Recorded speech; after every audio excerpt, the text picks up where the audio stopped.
Hello everyone, welcome back to my channel Tari Setia. How is your day? Today's lesson we are going to talk about simple present tense. Hari ini kita akan belajar tentang simple present, materi dasar yang wajib dikuasai kalau pengen mahir berbahasa Inggris. Let's get started.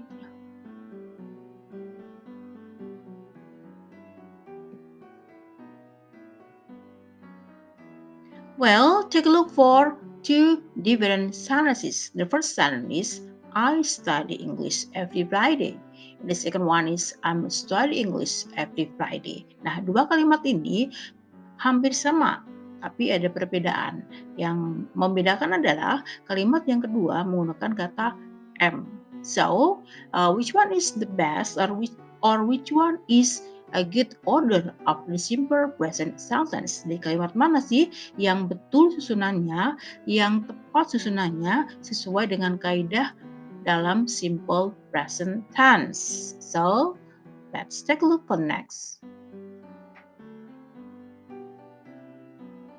Ya, kalimat yang betul adalah the right order is I study English every Friday. Bukan I am study English every Friday. Nah, kenapa kalimat kedua dihilangkan M-nya? Nah, kita akan membahas detailnya, kita akan membahas bagaimana sih bentukannya, bagaimana sih rumusnya, bagaimana sih bentuk dari kalimat simple present itu, kenapa menggunakan kenapa tidak menggunakan M di kalimat yang kedua? Nanti kita akan melihat detailnya. But before we talk about the structure of a simple present, let's take a look for the function. Nah, kita lihat dulu fungsinya. Kita belajar tentang simple present itu apa sih?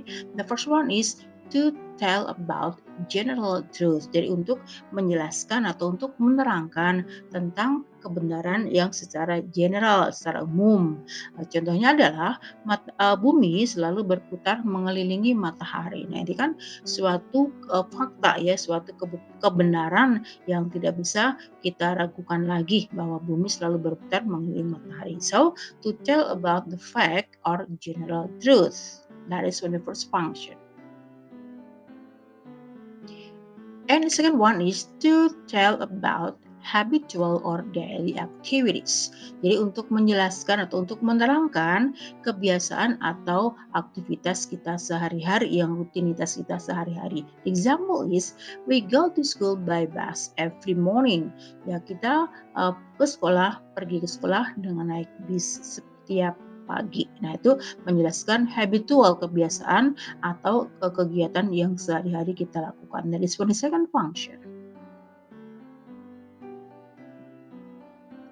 And the third function is fungsi yang ketiga adalah to express feelings and emotion, untuk mengekspresikan perasaan kita atau emosi kita ya. The example is I'm sad to hear your bad news. Sedih sekali mendengar berita sedih yang kamu punya. And the second one is I always thankful because I have a great best friend.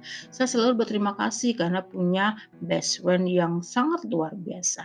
Yeah, so there are three functions of simple present tense. The first one is general truth, and then to tell about habitual or daily activities. And the third one is to express feelings or emotion. Jadi itu ya fungsinya menjelaskan tiga hal ini. Itu adalah fungsi dari simple present. And let's get started about the form. Jadi sekarang kita belajar tentang bentukan, tentang rumusnya, tentang formnya. Apa sih bentukan atau rumus rumus dari simple present itu?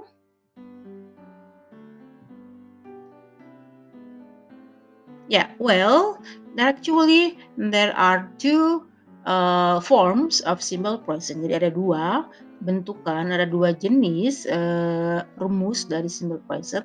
The first one is subject, verb one, and then complements. Jadi bentukan yang pertama adalah subjek diikuti oleh verb yang pertama.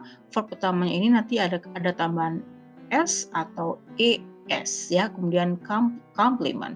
Complement itu adalah pelengkap ya, kata pelengkapnya. Apa sih sebetulnya?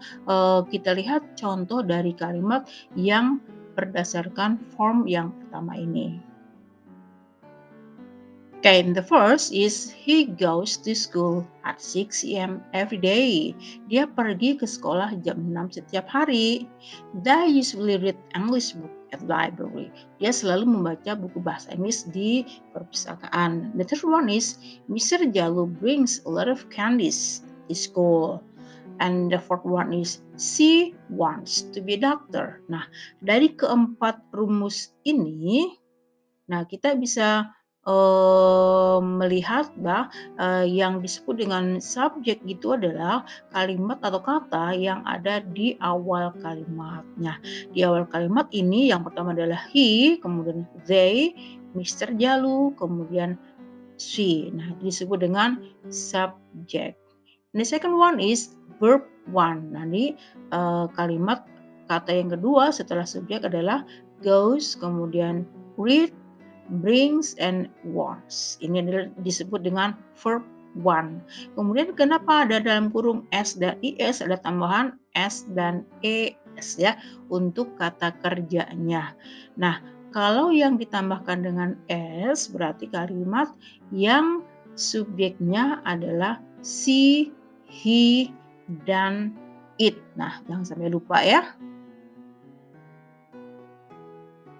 Ya, oke, that is the form. Jadi note-nya, catatannya adalah subjek kalimat she, he, dan it kalau ditambah dengan kata kerja, berarti nanti kata kerjanya itu ada tambahan s, es, or ies. Well, that is the example. Mr. Jalu adalah he. Kemudian kata kerjanya adalah bring, harus ditambah dengan s. Jadi Mr. Jalu brings. Kemudian she, subjeknya she, and then kata kerjanya adalah go, ditambah dengan es, jadi goes. And then Mr. Ching adalah he, ditambah dengan predikatnya atau kata kerja adalah try, ditambah dengan as, jadi thrice. So that is the note when the subject she, he, it, we have to give or we have to add s, es, or ies. Jadi diingat ya, kalau sebutnya she, he, dan it ditambah dengan kata kerja, harus ada tambahan s, es, atau ies. Nah, itu harus sesuai dengan kata kerja yang dipergunakan. Jadi paham ya?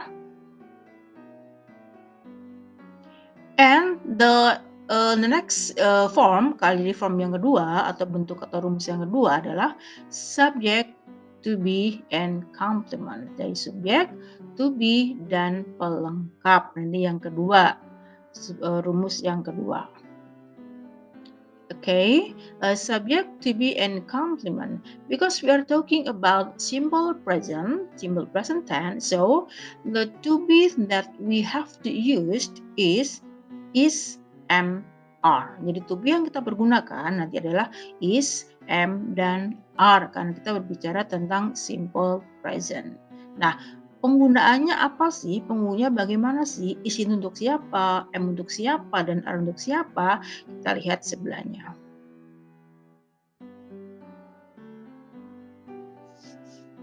Ya, oke. That is the example of the second form. Kita bahas dulu ya, bentukan atau contoh dari bentuk yang kedua yang menggunakan to be dan complement.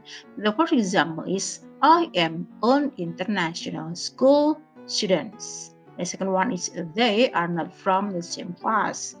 The third one is Mary is my classmate. Nah, ini yang tertulis atau yang di underline ini adalah am, are, dan is. Nah, ini yang disebut dengan to be. Ya. Jadi paham ya perbedaannya. To be dalam simple present ada am, are, dan is. Kemudian apa to be apa saja sih yang harus subjek apa saja sih maksudnya yang harus menggunakan am, are, dan is. Take a look for the next.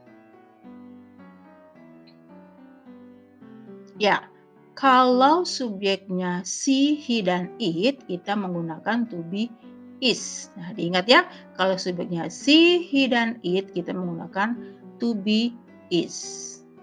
Kemudian kalau yang subjeknya I kita menggunakan to be am, sedangkan kalau kita menggunakan subjek we, they, dan you, subjek to be-nya adalah are.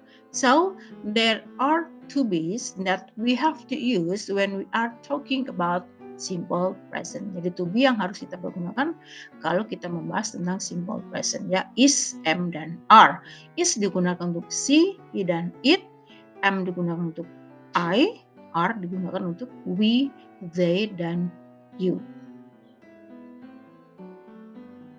And there is the other example of simple present sentence, but there is in the form of negative and interrogative sentence. Nah, tadi kita berbicara tentang simple present dalam konteks kalimat positif. Nah, sekarang dalam konteks kalimat negatif and interrogative atau kalimat negatif dan kalimat tanya. The example is he goes to school at 6 a.m. every day. Dia selalu berangkat ke sekolah jam 6 pagi.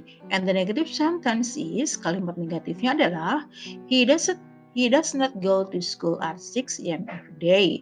Tinggal menambahkan kata does not karena konteksnya dalam kalimat negatif. And the interrogative sentence is, does he go to school at 6 a.m. every day? Nah, kalimat interrogatif atau kalimat tanya, kita tinggal menambahkan kata does di awal kalimat. Begitu ya. Jadi jangan sampai salah menempatkan kata does not dengan does. Ya, kalau does not diperuntukkan kalimat negatif, kalau does digunakan untuk kalimat interrogatif. And the second example is they read English book at the library. Mereka membaca buku bahasa Inggris di perpustakaan. And the negative sentence is they do not read English book at the library.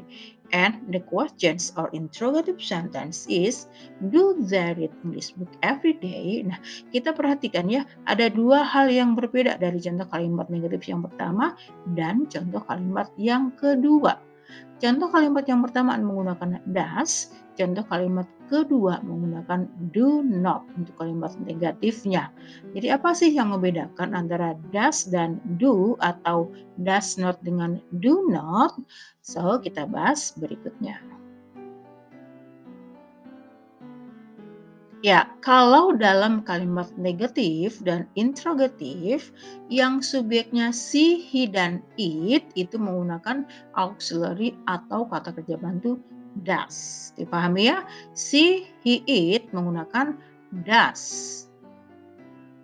And then I, we, they, dan you menggunakan auxiliary atau kata kerja bantu do. I, we, they, you menggunakan do. She, he, it menggunakan does. So, that is the difference between does and do. Ini penggunaannya berbeda ya. Does dengan do. Jadi paham ya, jangan sampai bertukar. Well, that is the last explanation about the simple present tense. Jadi mudah-mudahan dengan penjelasan ini kalian tidak susah lagi atau tidak bingung lagi untuk menggunakan kalimat dalam simple present atau memahami kalimat dalam bentuk simple present, karena materi ini sangat dasar sekali dan harus dikuasai oleh kalian kalau ingin belajar atau mahir berbahasa Inggris. Okay, thank you for watching. Have a nice day and see you for the next video.